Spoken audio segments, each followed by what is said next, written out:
Bem-vindos ao IBRAcast, o podcast quinzenal trazido especialmente a você pelo IBRAC, o Instituto Brasileiro de Estudos de Concorrência, Consumo e Comércio Internacional. Nosso podcast vai explorar os mundos fascinantes e cada vez mais interdisciplinares do antitrust, do direito do consumidor, do comércio internacional e da regulação em sentido estrito. A cada episódio serão convidados especialistas, dentre autoridades, advogados, economistas e acadêmicos, para participarem dos debates mais atuais e relevantes das áreas de atuação do Instituto. Fiquem ligados e curtam o programa. Após um breve recesso em julho, bem-vindos de volta ao Plenária Comentada de hoje, em que falaremos sobre a 181ª Sessão Ordinária de Julgamento do CAD, que ocorreu no último dia 4 de agosto. Primeiro de tudo, o IBRAcast e nós aqui do Plenária Comentada saudamos com grande entusiasmo a chegada de Alexandre Cordeiro à presidência do CAD. Alexandre Cordeiro foi empossado no dia 12 de julho, inclusive, uma semana antes disso, conduziu muito bem a sabatina de nomeação do cargo perante a CAI, tomando conta do espaço, falando sobre os temas perguntados com muita confiança perante os senadores lá presentes, e com a propriedade de um expert que é e com uma trajetória pública de sucesso que tem. Assim, a sessão do CAD, que inaugurou o calendário do segundo semestre da autarquia, teve, antes da abertura propriamente da pauta, uma solenidade, uma cerimônia de cumprimentos ao recém-chegado presidente do CAD. Foi uma cerimônia breve, aproximadamente 50 minutos, e aqui eu queria registrar para vocês alguns dos predicados citados pelas autoridades da autarquia e por representantes de instituições civis que prestaram suas homenagens. Espírito público, apurada técnica, exímia diligência, trabalho árduo. Eu gostei da fala principalmente do nosso diretor-presidente, Dr. Lauro Celidônio, que elogiou a disposição ao diálogo de Alexandre Cordeiro e também o seu espírito conciliador. E eu faço essa referência aqui à fala do Lauro, porque foi exatamente com um tom bastante conciliador e aberto ao diálogo e com grande deferência à história, à instituição CAD, que o novo presidente fez seu breve, mas bonito discurso de posse. O novo presidente do CAD cumprirá um mandato de 4 anos, tem como sua presidente interina a decana, a conselheira Paula Farani, que tem o término de seu mandato já próximo, em 18 de fevereiro de 2022. Enfim, após essa solenidade, com a abertura da pauta, era uma pauta relativamente enxuta, 7 itens, 5 EDs, 2 PAs, o julgamento foi mais enxuto ainda, pois teve um caso retirado de pauta e 3 pedidos de vista, e agora eu trago para debater sobre os casos julgados nossos comentaristas Bruno Drago e Guilherme Ribas. Bem-vindos de volta. Obrigado, Vivian. Bom estar de volta aqui depois desse rápido recesso que tivemos. Agora com o novo presidente do CAD já empossado, doutor Alexandre Cordeiro, a quem damos aqui as boas-vindas. E como a Vivian mencionou, acho que foi uma pauta curta, né, uma pauta pós-recesso, uma pauta que a gente começa a recuperar o fôlego aqui, porque as pautas do primeiro semestre, as últimas, estavam bem longas ali, né? Então a gente volta com calma, com uma pauta mais reduzida, e tenho certeza que o ritmo vai se intensificar aí ao longo dos próximos meses. Eu acho que o interessante foi que o presidente ele inverteu um pouco a ordem da pauta. A minha sensação é que ele tentou trazer para o início ali temas que ofereceriam menos debates, talvez, e deixar os mais longos para o final. E aí ele começou, inclusive, com despachos, e foi quando surgiu ali um primeiro debate que se tratou ali de um despacho, de uma aprovação de uma joint venture por parte da Superintendência Geral, uma aprovação incondicional, e que uma associação que não foi terceira interessada formalmente no processo, peticionou ao CAD para uma revisão da decisão. E no entendimento ali do presidente, que recebeu essa manifestação como uma mera petição, não haveria ali a necessidade de homologação do plenário com relação àquele pedido. Houve um rápido debate ali, a conselheira Paula e o conselheiro Sérgio se posicionaram ali pela continuidade de uma prática que vinha sendo adotada pelo presidente anterior, de levar a homologação do plenário esse tipo de despacho.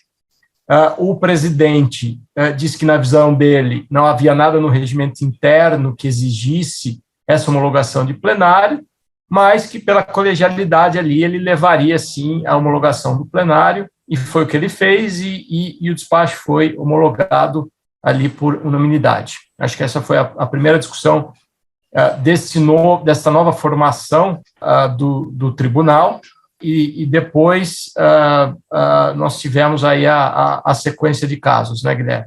Oi, Bruno. Oi, Vivian. Bom estar aqui com vocês, depois desse rápido intervalo, sob a nova direção do presidente Alexandre Cordeiro. Também achei o discurso dele muito legal.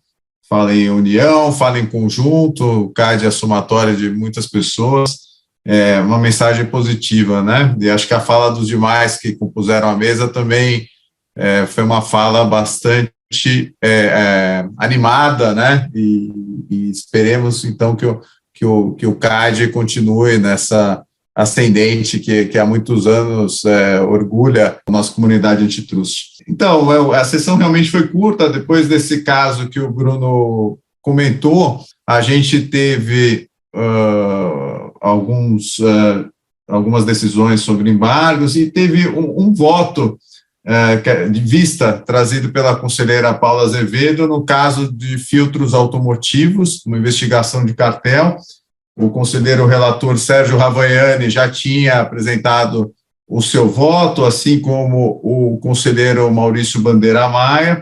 A conselheira Paula trouxe um voto bastante denso sobre questões importantes, é um voto que vale a pena ser lido. Ela trata de prescrição, ela se filia aí pelo colegiado à tese de prescrição de 12 anos, fala sobre cartel como conduta permanente, faz uma ponderação importante de que tem que ser individualizado o período de cômputo do cartel para cada uma das pessoas investigadas, para que seja analisada a questão da prescrição. Então, não basta olhar a última prova do cartel, mas a última prova que diz respeito àquele representado específico. Sobre o caso em si, ela fala sobre a qualidade da prova, trata dos e-mails, das reuniões havidas, do acordo de leniência.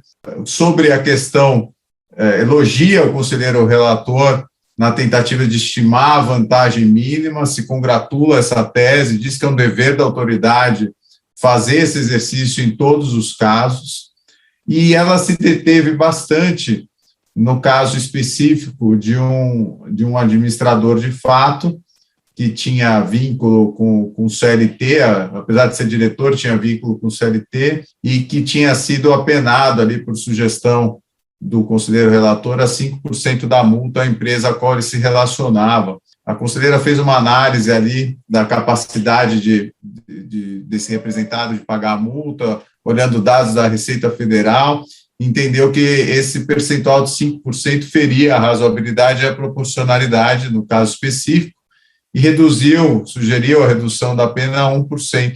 Ela foi, inclusive, seguida na sequência pelo próprio conselheiro relator, que mudou seu voto nesse ponto e com relação a alguns outros pontos também trazidos ali pela conselheira Paula Azevedo. O caso, ele não teve continuidade porque o conselheiro Luiz Hoffmann pediu vistas e disse especificamente que queria olhar a questão do faturamento para fins de cálculo de multa. Então, vai ser aí também um voto interessante para a gente acompanhar. Na sequência, teve o caso filhote desse caso de filtros automotivos, também relacionado à mesma conduta, porém um processo administrativo aberto posteriormente. O caso, a conselheira Paula Azevedo foi a relatora desse caso. Ela sugeriu o arquivamento com relação à pessoa física investigada e a condenação da pessoa jurídica. Trouxe aí algumas das discussões que eu mencionei aqui no voto vista do caso anterior, do caso original principal. O conselheiro Hoffmann também pediu vista do caso, então esperemos a próxima sessão para desdobramentos e, quem sabe, a finalização da votação, que já perdura algumas sessões. Mais algum caso, Bruno, interessante? Nós tivemos aí mais, como você mencionou, Ribas, alguns embargos de declaração. Foi uma pauta majoritariamente aí sobre embargos. Eu traria aqui talvez o originalmente previsto item 4 da pauta, que se referia ali ao cartel de materiais escolares. Havia ali embargos de declaração de algumas das partes. Ali todos foram recebidos pela conselheira Paula, que reconheceu a legitimidade dos embargantes, os requisitos de regularidade e formalidade, e a tempestividade. E aí, no mérito, ela acatou parcialmente ou totalmente vários dos argumentos que foram trazidos ali. Eu acho que vale mencionar alguns.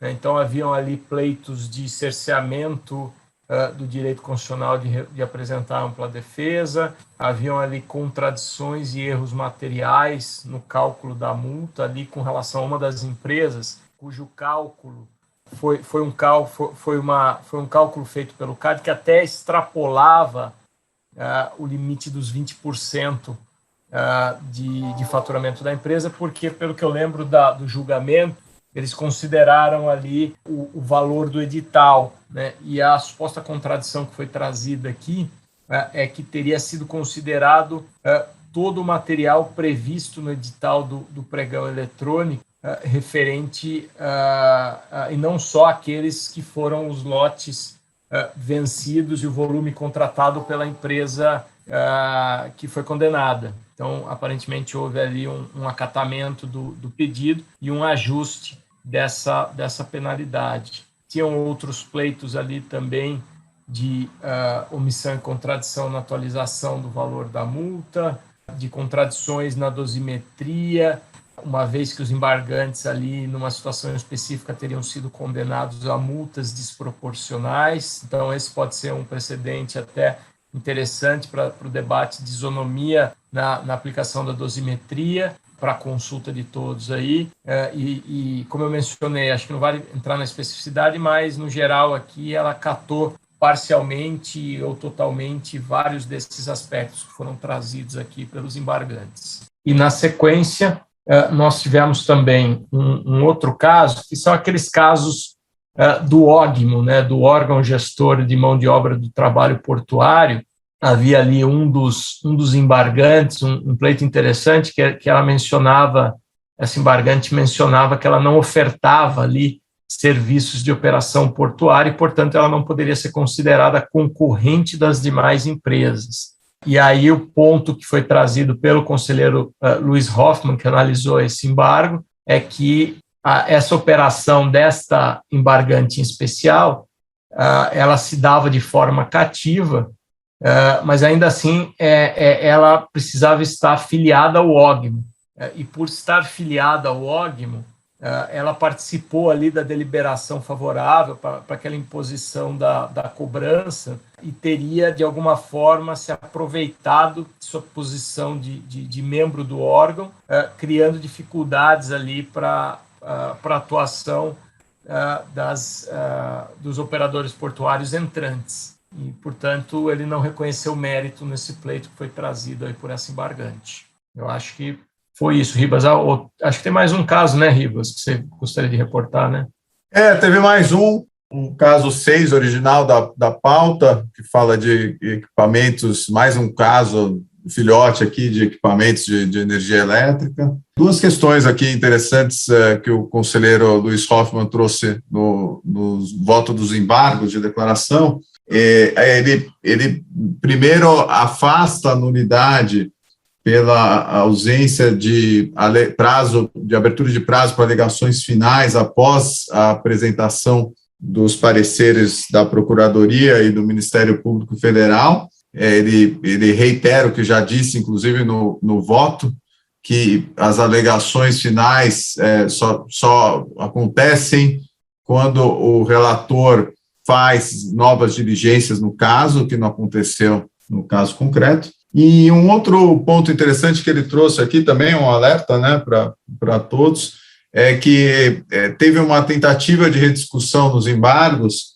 ele negou o provimento, né, aos embargos como um todo, de rediscutir o tamanho da penalidade aplicada à pessoa física e que apresentou nos embargos informações do seu último imposto de renda, e o conselheiro Hoffmann disse que esse não é um documento novo, apto a mudar o julgamento, e que ele poderia ter sido apresentado antes e não era o momento adequado. Então, é uma discussão sobre o momento de apresentação de documentos sobre a capacidade de pagamento dos representados. Era isso que eu tinha do meu lado, realmente a sessão curta, mas com temas interessantes, especialmente aí a gente pode ver aí com algumas discussões sobre dosimetria, alguns pentes finos, né, em questão de prescrição, individualização da conduta. Então, acho que tem coisa legal aí para a nossa turma acompanhar.